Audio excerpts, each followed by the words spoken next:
Thoughts on Sex. 1. From Think and Grow Rich by Napoleon Hill. Sex transmutation is simple and easily explained. It means the switching of the mind from thoughts of physical expression to thoughts of some other nature.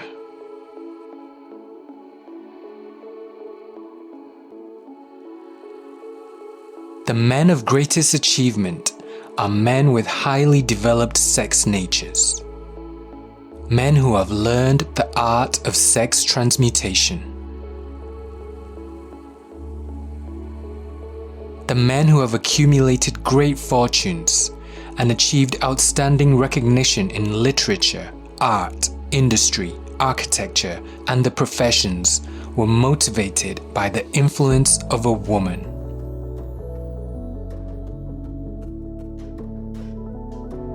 The world is ruled and the destiny of civilization is established by the human emotions. People are influenced in their actions not by reason so much as by feelings. The creative faculty of the mind is set into action entirely by emotions and not by cold reason. The most powerful of all human emotions is that of sex.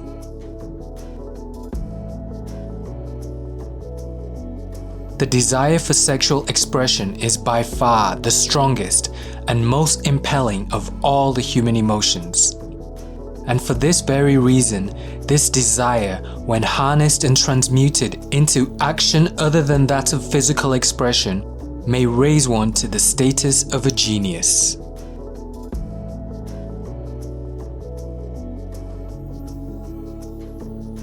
The mere possession of sex energy is not sufficient to produce a genius.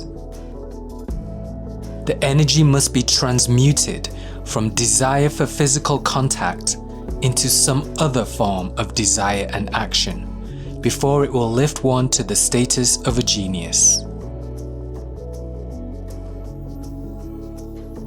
The major reason why the majority of men who succeed do not begin to do so before the age of 40 to 50 is their tendency to dissipate their energies through overindulgence in physical expression of the emotion of sex.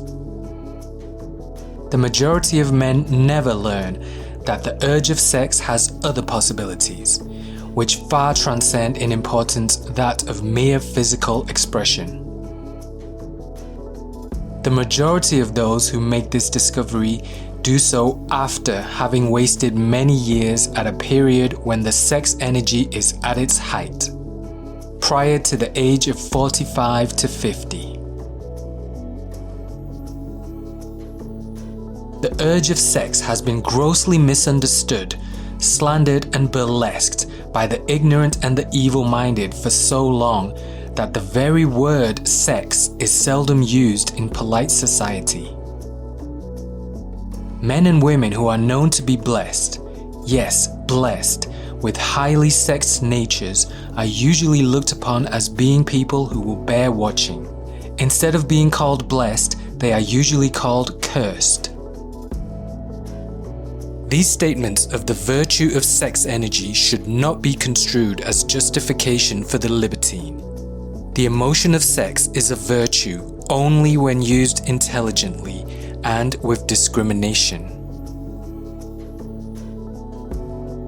Intemperance in sex habits is just as detrimental as intemperance in habits of drinking and eating. In this age in which we live, an age which began with the World War, intemperance in habits of sex is common. This orgy of indulgence may account for the shortage of great leaders. When driven by his desire to please a woman, based solely upon the emotion of sex, a man may be and usually is capable of great achievement, but his actions may be disorganized, distorted, and totally destructive. When driven by his desire to please a woman based upon the motive of sex alone, a man may steal, cheat, and even commit murder. But when the emotion of love is mixed with the emotion of sex, that same man will guide his actions with more sanity, balance, and reason.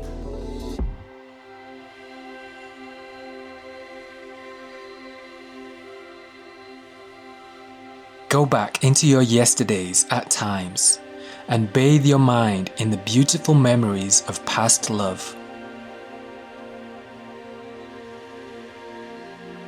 If you believe yourself unfortunate because you have loved and lost, perish the thought. One who has loved truly can never lose entirely.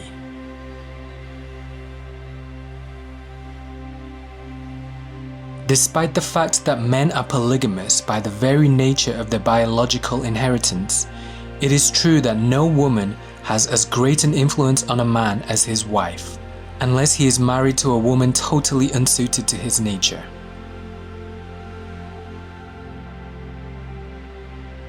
Man's greatest motivating force is his desire to please woman. Most men will not admit that they are easily influenced by the women they prefer, because it is in the nature of the male to want to be recognized as the stronger of the species. Moreover, the intelligent woman recognizes this manly trait and very wisely makes no issue of it.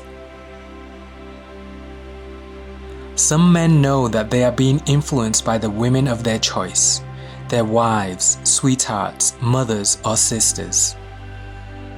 But they tactfully refrain from rebelling against this influence because they're intelligent enough to know that no man is happy or complete without the modifying influence of the right woman.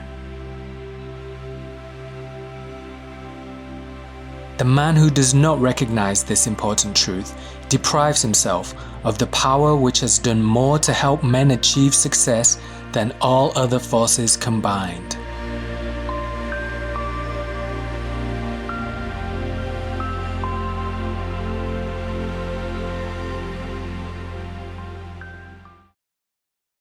Two, Inner Engineering by Sadhguru.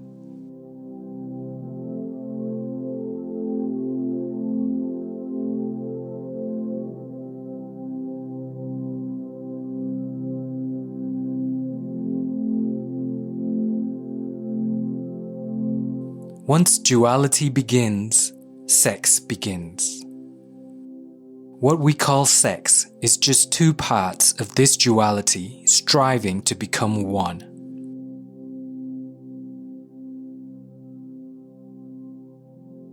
All duality is striving for unity because what was once one has manifested itself as two. Now there is a perpetual longing to become one.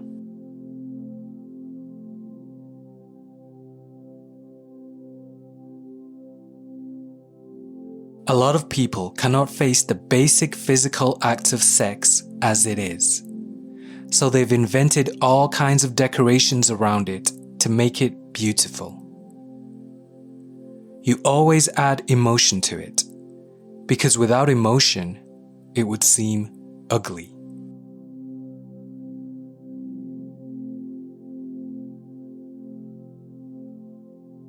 If sex is in the body, it is fine. It is beautiful. The moment it enters your mind, it becomes a perversion. It has no business with your mind. Sex is a small aspect of you, but today it has become huge. For many, it has become life itself. If you look at modern societies, probably 90% of human energy is being spent either pursuing or avoiding sex. No other creature on the planet has the kind of problems with sex that humans have.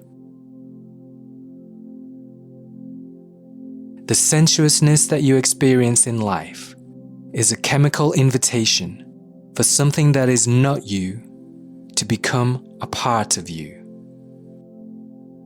This is nature's way of instigating you toward a union or yoga.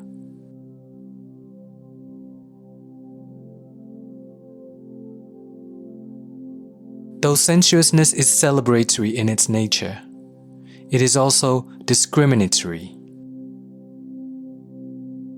When two individuals are in a passionate meeting, the rest of the world is excluded, or even obliterated.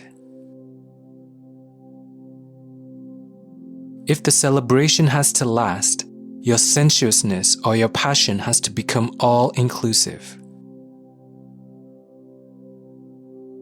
If you're in a state of all-inclusive passion, we call this yoga. So denial is not the answer. Expansion is the only answer.